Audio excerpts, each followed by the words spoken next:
A lot of things went on. But as far as LeBron and Michael, if Michael played in this era, he'll average 50. He averaged 50 points. Michael is the greatest player ever. LeBron's a great talent, no doubt. He's probably one of the top 3 players ever played with Kobe, Magic, Kareem. Dennis Rodman doesn't talk, he detonates. And when he does, the whole basketball world stops breathing for a second. Because this ain't no analyst reading stats off a screen.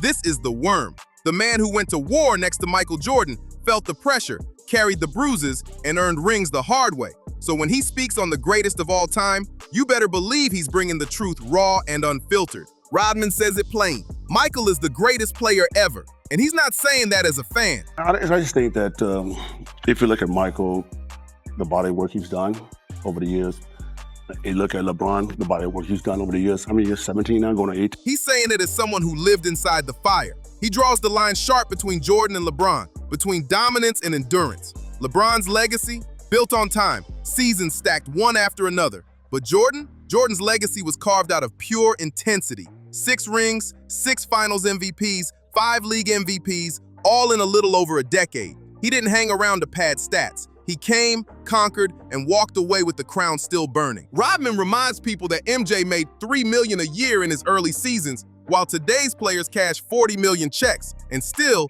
nobody played harder. That's his point. Jordan didn't need 20 years to prove he was king. He didn't have to drag it out. Greatness isn't about how long you last, it's about how high you fly when the lights are hottest. And when it comes to toughness, Michael is the greatest player ever. Rodman swears nobody touches MJ. The man missed serious time once in his career. One time. No load management, no skipping back-to-backs, no resting for comfort. Jordan laced up no matter what, tired, hurt, or carrying the entire team on his shoulders. Because he understood something today's generation sometimes forgets. The fans came to see him every night. That's where Rodman's shots start hitting today's NBA straight in the chest. Because nowadays, stars skip games like it's normal. Jordan never did that. He showed up every night, dropped buckets through pain, and dared anyone to stop him. That consistency, that iron will. People don't realize when Michael Jordan was playing, I think the first 8, 9 years, he was barely making $3 million. Compared to these guys making $40 million. That's what made him untouchable. Rodman makes it clear, LeBron's era is softer. Not because the man isn't great, but because the game changed. There's rest days, brand deals, and calculated preservation. But Jordan didn't chase comfort. He chased competition. He didn't want easy. He wanted everyone. Rodman strips it bare. Jordan didn't politic, didn't control rosters like a corporate exec. He wasn't calling GMs or forcing trades. He demanded 2 things only, respect and fair pay. That's it. Once you gave him that, he gave you blood, sweat, and banners. It's wild to think the same guy who built the NBA into a global empire was underpaid while carrying the whole league on his back. Before Jordan, the NBA was still local. After Jordan, it was an international religion. Nike blew up, endorsements exploded. Every billion-dollar deal these modern players sign, that's Jordan's blueprint. And Rodman's message slices right through the noise. LeBron's wealth, longevity, and media empire all live inside the house Jordan built. Then Rodman drops the bomb that shakes the whole conversation. If Michael played in today's NBA, he'd average 50 a night.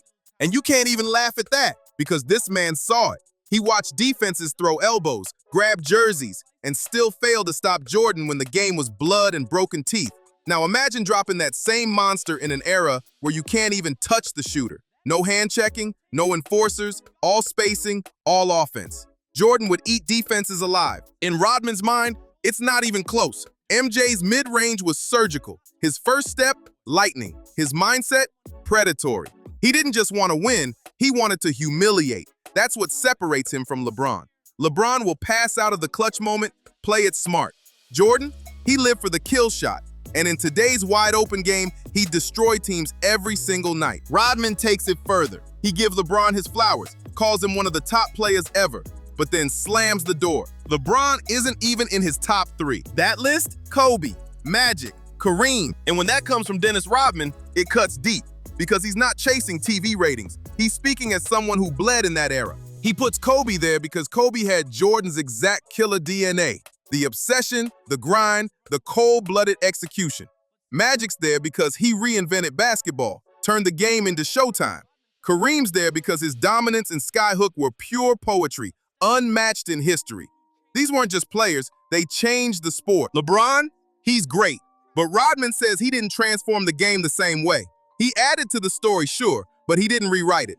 Greatness, Rodman says, isn't about stats and milestones. It's about fear, impact, and the scars you leave behind. He finishes it all off with pure conviction. Jordan's the greatest, period. And that's not nostalgia, it's testimony. It's coming from a man who fought with and against legends, who saw Jordan's obsession up close. The fear Jordan inspired wasn't hype, it was real. Guys folded before tip-off. Coaches built entire defensive schemes just hoping to slow him down for one quarter. Rodman's take slices through every modern argument. Jordan didn't beg for loyalty, he commanded it. He didn't chase money, he earned legacy. He didn't play to survive, he played to dominate. And that's why his shadow still covers every player who's tried to touch his throne. LeBron is legendary, no question. But Jordan, he's untouchable.